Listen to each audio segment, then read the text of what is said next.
안녕하세요. 이과학자 뿔라햄스터입니다. 오늘은요 매우 중요한 영상입니다. 여러분들 끝까지 시청해 주시면 감사하겠습니다.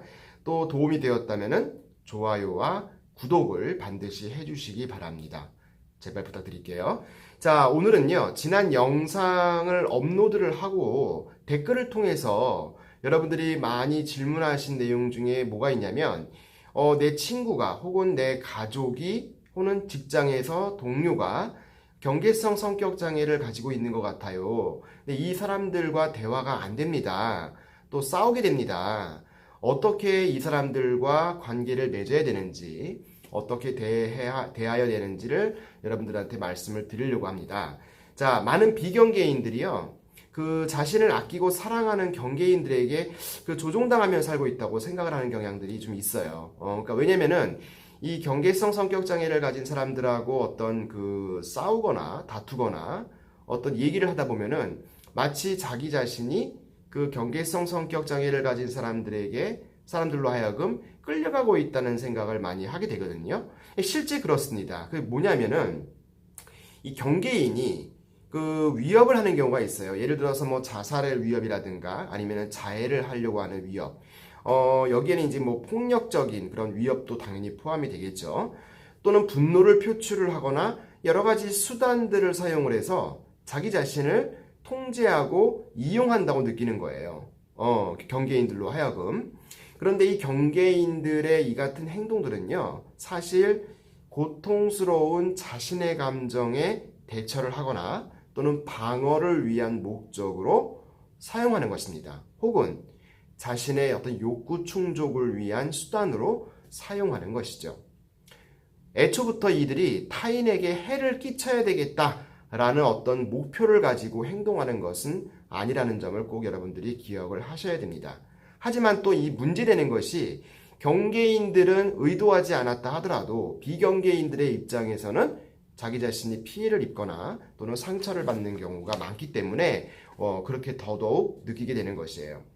자, 그러면은 비경계인의 입장에서 경계인의 어떤 자해라든가 자살의 위협 또는 어떤 분노 표출에 대한 위협 이런 것들을 목격할 경우에는 어떻게 해야 할까요? 자, 일반적으로 경계인들의 어떤 자살이라든가 자해 위협은요, 실제 반복적으로 나타나는 경향이 있습니다. 실제로 자살이나 자해를 행동으로 직접적으로 옮기는 경우는 확률적으로는 낮고요. 다만 상대방에게 위협을 함으로 해서 자기 자신의 존재를 인정해달라는 선언을 하는 것과 같습니다. 그 이유가 무엇일까요? 내가 현재 감정이 이렇게 고통스럽다. 그것을 알아달라고 상대방에게 표현을 하는 것인데 그 표현의 방식이 잘못된 것이라는 것이죠. 이 경계인들은요, 자기 자신이 어떤 왕따를 당하거나 또는 버림받는 것에 대해서 매우 민감해야 합니다. 그런 감정을 느끼는데 매 순간마다 자신의 존재를 상대방에게 알리고 자신의 어떤 불편한 감정을 방어하기 위한 목적으로 사용한다고 보시면 돼요. 따라서 비경계인의 입장에서는 상대방이 자살이나 자해 위협을 하게 되면 당황하게 되겠죠. 그리고 자리를 피하거나 아니면 그만하라고 소리치는 것이 답니다.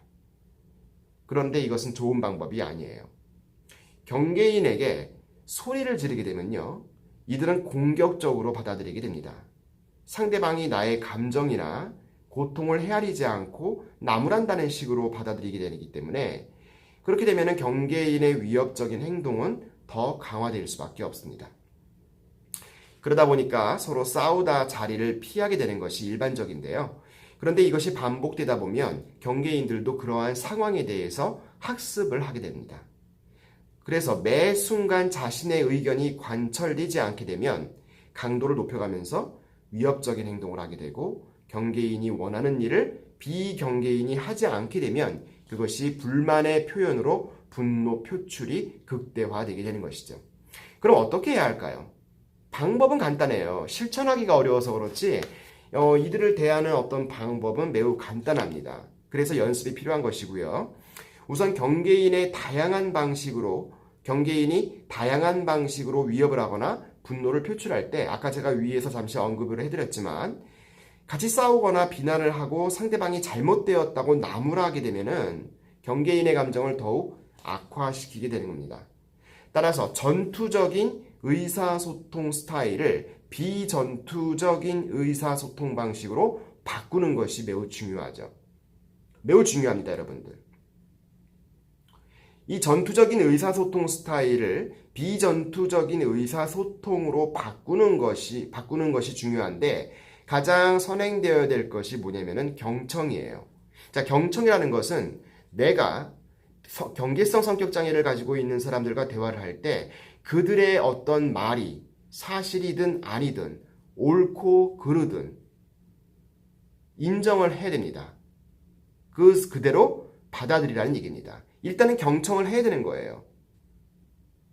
그리고 경계인에게 반응을 할 때는 너에 대해서 말하는 것이 아니라 나에 대해서 말하는 것이 중요하죠. 그러니까 너에 대해서 말한다는 얘기는 경계성 성격 장애를 가진 사람들에 대해서 비판을 하거나 나무라거나 그런 방식이 되겠고요.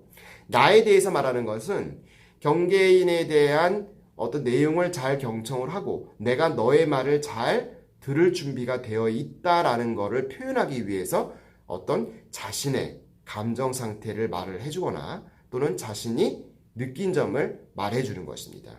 그것이 너에 대해서 말하지 않고 나에 대해서 말하는 방식이죠. 이것이 비전투적인 의사소통 방식입니다. 우리는요, 다른 사람들의 마음을 읽을 수 없어요. 무슨 심리학자들이 상대방의 마음을 꿰뚫어보고 상대방의 어떤 행동을 바꾸게 한다. 물론 광범위한 의미에서는 맞는 얘기지만은 어쨌든 간에 우리는 다른 사람들의 마음을 100% 읽을 수가 없죠. 상대방의 의도와 그 상대방의 감정에 대해서도 우리가 평가를 할 수가 없는 것입니다. 틀릴 수가 있는 것이기 때문에요.